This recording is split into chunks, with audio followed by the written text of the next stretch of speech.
That third failure in a row, did you think, I need to pack this in? Never. Why not? I don't ever give up. I'd have to be dead or completely incapacitated. Really liking what you do, whatever area that you get into, given that even if you're the best, there's always a chance of failure. So I think it's important that you really like whatever you're doing. If you don't like it, life is too short. If you like what you're doing, you think about it even when you're not working. I mean, it's something that your mind is drawn to, and if you don't like it, you just really can't make it work, I think. So many people tried to talk me out of starting a rocket company. It was crazy. One good friend of mine collected a whole series of videos of rockets blowing up and made me watch those. He just didn't want me to lose all my money. We're doing these things that seem unlikely to succeed, and we've been fortunate, and at least thus far they have succeeded. Now is the time to take risk. You don't have kids. As you get older, your obligations increase. So and once you have a family, you start taking risk not just for yourself, but for your family as well. It gets much harder to do things that might not work out. So now is the time to do that before you have those obligations. So I would encourage you to take risks now. Do something bold. You won't regret it. How did you figure you were going to start a car company and be successful at it? Well, I didn't really think Tesla would be successful. I thought we would most likely fail. But I thought that we at least could address the false perception that people had that an electric car had to be ugly and slow and boring like a golf cart. But you say you didn't expect the company to be successful, then why try? If something's important enough, you should try, even if the probable outcome is failure.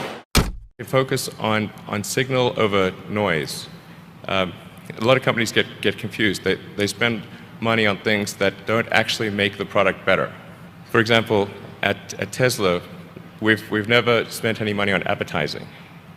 We put all of the money into R&D and manufacturing and design to try to make the car as good as possible. I think that's the way to go.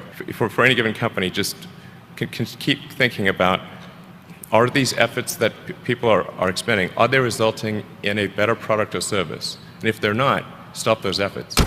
When I interview someone to work at the companies, would be to ask them to tell me about the problems that they worked on and how they solved them. And if someone was really the person that solved it, they'll be able to answer multiple levels. They'll be able to go down to the brass tacks. And if they weren't, they'll get stuck. And then you can say, oh, this person was not really the person who solved it, because anyone who struggled hard with a problem never forgets it. If you're creating a company or if you're joining a company, the most important thing is to attract great people. So either join a group that's amazing, that you really respect, or if you're building a company, you've got to gather great people. I mean, all a company is a group of people that have gathered together to create a product or service.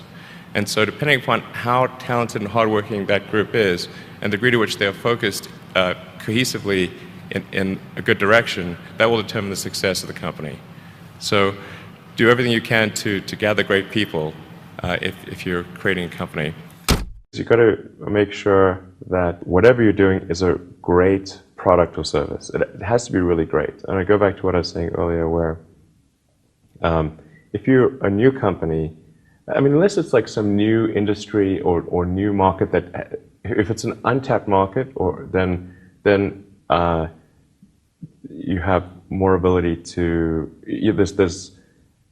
the standard is lower for your product or service. But if you're entering anything where there's an existing marketplace against large entrenched competitors, then your product or service needs to be much better than theirs. It can't be a little bit better, because then you put yourself in the shoes of the consumer, and they say, why would you buy it as a consumer? You're always going to buy the trusted brand unless there's a big difference. So a lot of times, entrepreneur will come up with something which is only slightly better. And it can't just be slightly better. It's got to be a lot better. Depending upon how well you want to do, and particularly if you're starting a company, you need to work super hard. So what does super hard mean? Well, when my brother and I were starting our first company, instead of getting an apartment, we just rented a small office and we slept on the couch. And we showered at the YMCA, and we're so hard up, we had one computer, so the website was up during the day, and I was coding at night.